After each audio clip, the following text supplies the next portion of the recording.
નમસ્કાર મિત્રો, પરિવારજનો અને વડીલો, આપના ચરણોમાં નમન.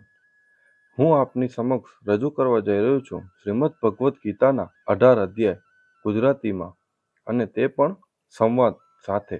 આજનો આપનો શ્રીમદ ભગવદ્ ગીતાનો 11મો અધ્યાય વિશ્વરૂપ દર્શન યોગ. તો ચલો શરૂ કરીએ. અધ્યાય 11મો વિશ્વરૂપ દર્શન યોગ. 10મા અધ્યાયના 7મા શ્લોક સુધી ભગવાન શ્રી કૃષ્ણે પોતાની વિભૂતિ, યોગ શક્તિ તથા તેને જાણવાના મહાત્મ્યનું સંક્ષેપમાં વર્ણન કર્યું છે. પછી 11મા શ્લોક સુધી ભક્તિયોગ તથા તેનું ફળ જણાવ્યું છે. આ વિષય પર શ્લોક 12માંથી 18મા સુધી અર્જુને ભગવાનની સ્તુતિ કરી દિવ્ય વિભૂતિઓનું તથા યોગ શક્તિનું વિસ્તૃત વર્ણન કરવા પ્રાર્થના કરી છે. એટલે ભગવાને શ્રી કૃષ્ણ 40મા શ્લોક સુધી પોતાની વિભૂતિનું વર્ણન સમાપ્ત કરી છેવટે યોગ શક્તિનો પ્રભાવ જણાવ્યો, તેમજ સમસ્ત બ્રહ્માંડને પોતાના એક અંશથી ધારણ કરેલું કહી અધ્યાય સમાપ્ત કર્યો. એ સાંભળી અર્જુનના મનમાં તે મહાન સ્વરૂપ પ્રત્યક્ષ જોવાની ઈચ્છા થઈ. આ 11મા અધ્યાયના આરંભમાં પહેલા 4 શ્લોકોમાં ભગવાનની તથા તેમના ઉપદેશની બહુ પ્રશંસા કરતા અર્જુન પોતાને વિશ્વરૂપનું દર્શન કરાવવા પ્રાર્થના કરે છે. ત્યારે અર્જુન કહે છે, મારા પર અનુગ્રહ કરવા માટે આપે મને પરમ આધ્યાત્મિક રહસ્ય કહ્યું. આપના એ વચનોથી મારો મોહ નષ્ટ થઈ ગયો. કેમ કે હે કમળની પાંખડી જેવા નેત્રોવાળા, ભૂતોની ઉત્પત્તિ અને નાશ મેં વિસ્તારથી આપની પાસેથી સાંભળ્યા, તેમજ આપનું અવિનાશી મહાત્મા પણ સાંભળ્યું. હે પરમેશ્વર, આપ પોતાને જેવા કહો છો તે પ્રમાણે જ છો. હે પુરુષોત્તમ, આપનું ઐશ્વર્યમય રૂપ હું જોવા ઈચ્છું છું. હે યોગેશ્વર પ્રભુ, જો મારાથી આપનું તે સ્વરૂપ જોઈ શકાય એમ આપને લાગતું હોય તો મને આપના તે અવિનાશી સ્વરૂપના દર્શન કરવા છે. ત્યારે ભગવાન કહે છે, હે પાર્થ, મારા અનેક પ્રકારના તથા અનેક વર્ણ અને આકૃતિવાળા સેંકડો અને હજારો દિવ્ય રૂપો તું જો. હે ભારત, આદિત્યો, વસુઓ, રુદ્રો, અશ્વિની કુમારો તથા મરુતોને તું જો, અને પૂર્વે નહીં જોયેલા ઘણા આશ્ચર્યજનક રૂપો તું જો. હે ઘોડાકેશ, આ મારા શરીરમાં એક જ સ્થળે રહેલું સ્થાવર જંગમ સહિત સમગ્ર જગત અને બીજું તું જે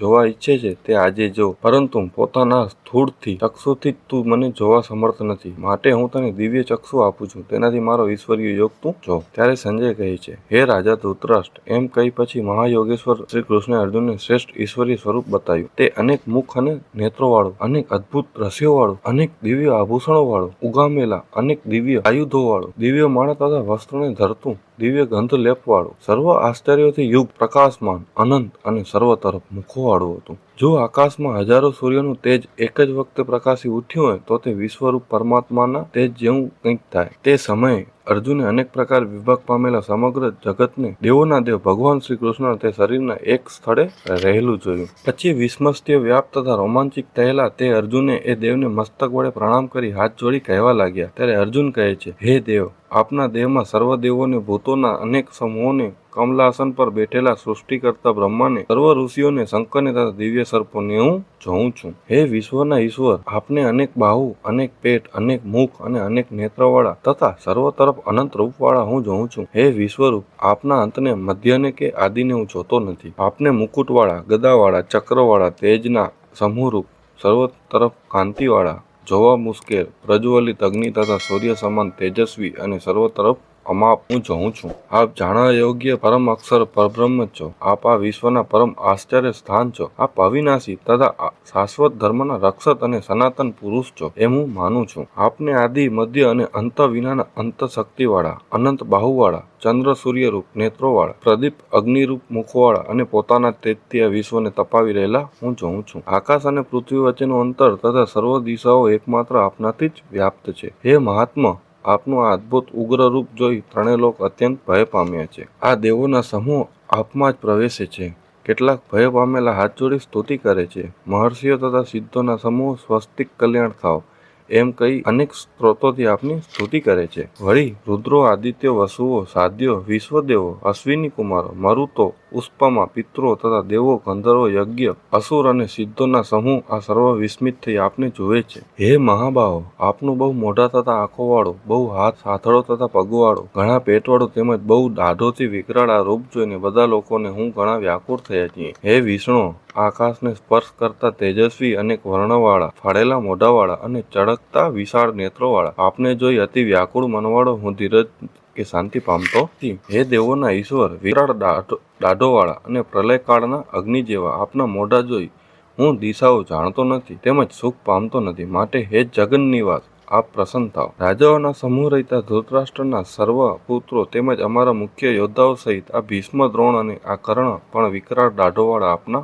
ભયાનક મુખોના ઉતાવળમાં પ્રવેશ કરે છે અને કેટલાક ચૂર્ણ થયેલા મસ્તકો સાથે દાંતના મધ્ય ભાગોમાં વળગેલા દેખાય છે. જેમ નદીઓના અનેક જળ પ્રવાહો સમુદ્ર તરફ વેગથી વહે છે, તેમ મનુષ્યલોકના આ વીરો આપના પ્રજ્વલિત મુખોમાં પ્રવેશે છે. જેમ પતંગિયા નાશ માટે ઘણા વેગથી પ્રજ્વલિત અગ્નિમાં જઈ પડે છે, તેવી જ રીતે આ લોકો પણ પોતાના નાશ માટે ખૂબ વેગપૂર્વક આપના મુખોમાં પ્રવેશે છે. આપના પ્રજ્વલિત મુખોથી આ સર્વ લોકોને બધી તરફથી ગ્રાસ કરતા આપ ચાટી રહ્યા છો. હે વિષ્ણુ, આપનો ઉગ્ર પ્રકાશ સમગ્ર જગતને તેજથી ભરી દઈ તપાવી રહ્યો છે. મને કહો, આવા ઉગ્ર રૂપવાળા આપ કોણ છો? હે દેવશ્રેષ્ઠ, આપને નમસ્કાર હો. આપ પ્રસન્ન થાઓ. આપ આદિ પુરુષને હું જાણવા ઈચ્છું છું, કેમ કે આપની પ્રવૃત્તિ હું સમજી શકતો નથી. ત્યારે ભગવાન કહે છે, હું લોકોને નાશ કરનારો અત્યંત વૃદ્ધિ પામેલો કાળ છું અને લોકોના સંહાર કરવા અહીં પ્રવૃત્ત થયો છું. તેથી દરેક સૈન્યમાં જે બધા યોદ્ધા ઊભા છે, તેઓ તારા વિના પણ રહેશે નહીં, અર્થાત તું લડશે નહીં તો પણ નાશ પામ. માટે હે અર્જુન, તું ઉઠ, શત્રુઓને જીતી યશ મેળવે અને સમૃદ્ધિવાળું રાજ્ય ભોગવ. મેં આમને પ્રથમથી જ માર્યા છે, તું માત્ર નિમિત્ત રૂપ થા.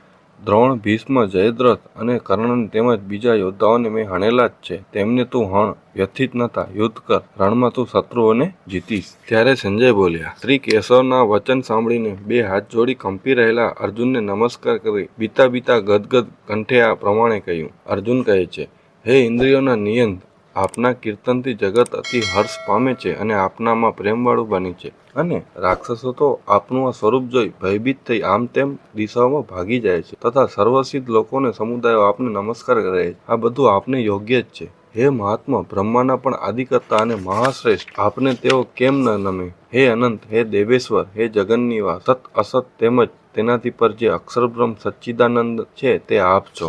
આપ આદિદેવ પુરાણ પુરુષ છો અને આ વિશ્વનું પરમ આશ્ચર્ય સ્થાન છો. આપ જાણનાર, જાણવા યોગ્ય તથા પરમધામ છો. હે અનંત રૂપોવાળા, આપ વડે સમસ્ત વિશ્વ વ્યાપ્ત છે. આપ વાયુ, યમ, અગ્નિ, વરુણ, ચંદ્ર અને બ્રહ્મા છો તથા બ્રહ્માના પણ પિતા છો. આપને હજારો વાર નમસ્કાર હો, નમસ્કાર હો તથા ફરી ફરી પણ નમસ્કાર હો. હે સર્વ સ્વરૂપ, આપને આગળથી નમસ્કાર હો, પાછળથી અને સર્વ બાજુથી નમસ્કાર હો. અનંત સામર્થ્યવાળા અને અમાપ પરાક્રમવાળા આપ સર્વેનો વ્યાપ્ત છો, તેથી સર્વરૂપ છો. આપના આ મહિમાને નથી જાણતા મેં ભૂલથી અથવા સ્નેહથી આ મિત્ર છે એમ માની હે કૃષ્ણ, હે યાદવ, હે સખા એમ જે સંબોધીને કહ્યું છે, તથા હે અચ્યુત, વિહાર, શયન, આસન અને ભોજનમાં એકલા અથવા કોઈને સમક્ષ હસવા નિમિત્ત પણ આપનો મારાથી અનાદર થયો છે, તેની અપાર પ્રભાવવાળા આપની પાસે હું ક્ષમા માંગુ છું. હે અતુલ પ્રભાવવાળા, આપ આ સ્થાવર જંગમ લોકના પિતા, પૂજ્ય અને અતિ શ્રેષ્ઠ ગુરુ છો. ત્રણેય લોકમાં આપના સમાન પણ બીજો કોઈ નથી, તો અધિક તો ક્યાંથી હોય? માટે શરીરને દંડવત જમીન પર રાખી પ્રણામ કરી હું આપ સ્તુતિ યોગ્ય ઈશ્વરને પ્રસન્ન થવા વિનવું છું. હે દેવ, જેમ પિતા પુત્રનો, મિત્ર મિત્રતો અને પતિ પ્રિયાનો અપરાધ સહન કરવા યોગ્ય છે, તેમ આપ મારા અપરાધ સહન કરવા યોગ્ય છો. પૂર્વે નહીં જોરેલું આપનું આ સ્વરૂપ જોઈ હું